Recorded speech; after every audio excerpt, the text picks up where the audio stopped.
வணக்கம் நண்பர்களே. கதை கேட்க உங்களை வரவேற்பது உங்கள் தோழி கீர்த்தி. நம்ம எல்லாருக்குமே பிடிச்ச ஒரு இதிகாச கதை மகாபாரதம்.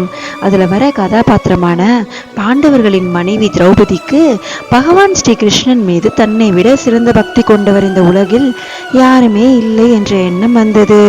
பக்தியாக இருந்தாலும் இந்த ஆணவம் பாரத போரில் பாண்டவர்களின் வெற்றிக்கு மிகப்பெரிய தடையாக இருக்கும் என்று எண்ணினார் கிருஷ்ணர். இதனால் திரௌபதியின் ஆணவத்தை ஒழிக்க வேண்டும் என முடிவு செய்தார். பாண்டவர்கள் வனவாசத்தில் இருந்தபோது அவர்கள் காட்டில் தங்கியிருந்த குடிலுக்கு சென்றார் கிருஷ்ணர். அவரை கண்டதும் மகிழ்ச்சியில் பூரித்து போன திரௌபதி தனது அண்ணனான கண்ணனின் காலில் விழுந்து வணங்கினாள்.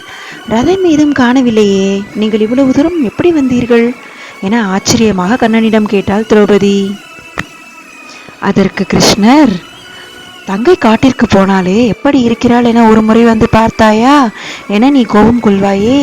அதனால் உன்னை காண வேண்டும் என்ற எண்ணமும் ஆர்வமும் என்னை உந்தி தள்ளியது. அதனால் இத்தனை தூரங்கள் என்றே எனக்கு தெரியவில்லை, நடந்தே இங்கு வந்துவிட்டேன் என்றார். கண்ணனின் வார்த்தைகளை கேட்டு மகிழ்ச்சியில் ஆனந்த கண்ணீர் வடித்த திரௌபதி, எனக்காக என்னை காண நடந்தே இங்கு வந்தீர்களா?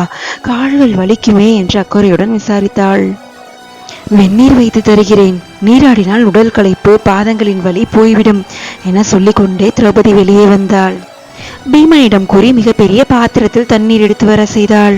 பெரிய பாறைகளை உருட்டி வந்து இருவரும் அடுப்பு மூட்டினர். பெரிய மரத்தை வேருடன் பெயர்த்து எடுத்து வந்து தீ மூட்டினர். வெகு நேரமானது, ஆனாலும் தண்ணீர் கொஞ்சமும் சூடேறவில்லை.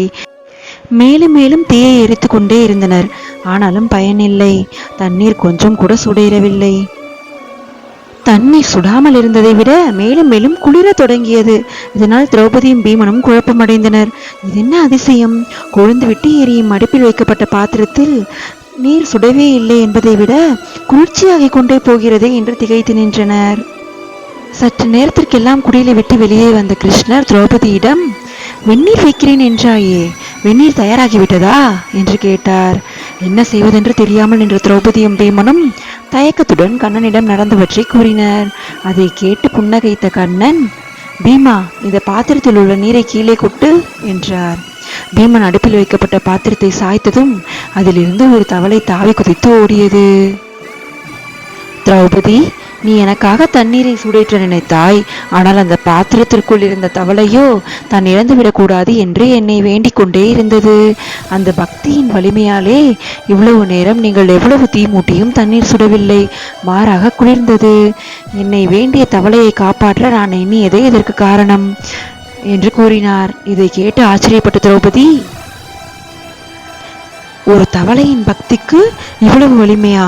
அப்படியானால் எனது பக்தி தான் சிறந்தது என நான் நினைத்தது தவறா என்று தன் மனதிற்குள் பல கேள்விகளை கேட்டுக்கொண்டிருந்தாள். மன ஓட்டத்தை புரிந்து கொண்டு விளக்கம் அளித்தார் கிருஷ்ணர். பக்தி செய்பவர் யார் என்பது விஷயமல்ல, பக்தி அனைவருக்கும் சமமானது. பக்தி என்பதில் ஆணவம் கூடாது. தன்னால் ஆவது ஒன்றுமில்லை, எல்லாம் அவனே என பூரண சரணாகதி, பூரண நம்பிக்கை ஆகியனதான் பக்தி என்றார். இப்பொழுது தனது தவறை உணர்ந்து ஆணவத்தை விடுவித்த திரௌபதி பக்தி என்றால் என்ன என்பதை முழுவதுமாக புரிந்து கொண்டாள்.